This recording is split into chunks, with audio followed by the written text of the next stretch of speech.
Before we begin advertising on TikTok, it may be helpful to learn how TikTok Ad Manager organizes campaigns and assets within the platform. The TikTok Ads Manager has a 3-tier structure: campaign, ad groups, and ads. At the campaign level, you select the objective you would like the campaign to optimize for. For example, reach, traffic, app install, video views, and conversion.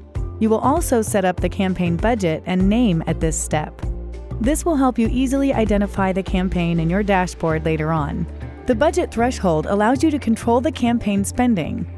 Below the campaign level in our hierarchy is the ad group. Think of an ad group as a bucket for specific ads in your campaign. You can have multiple ad groups in each campaign.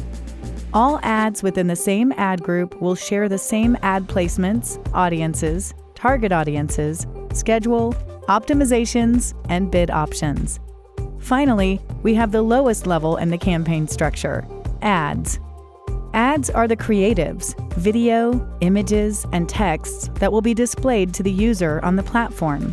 You can have multiple ads in each ad group. How does this structure work in a real campaign?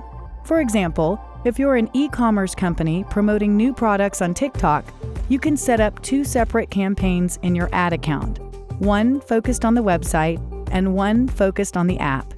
For the website campaign, you can have 2 ad groups with different ads under each group. One ad group may be geared toward an Easter holiday sale with 4 different creatives for that ad group.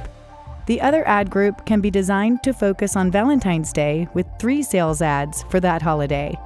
This can be repeated for the campaign focused on the app side of the business, with different ad groups focused on different apparel or cosmetic products. The campaign structure provides the advertiser a way to segment the campaign by creative, budget, demographics, and other factors. Congrats! You are one step closer to bringing your business to TikTok's engaged and authentic community.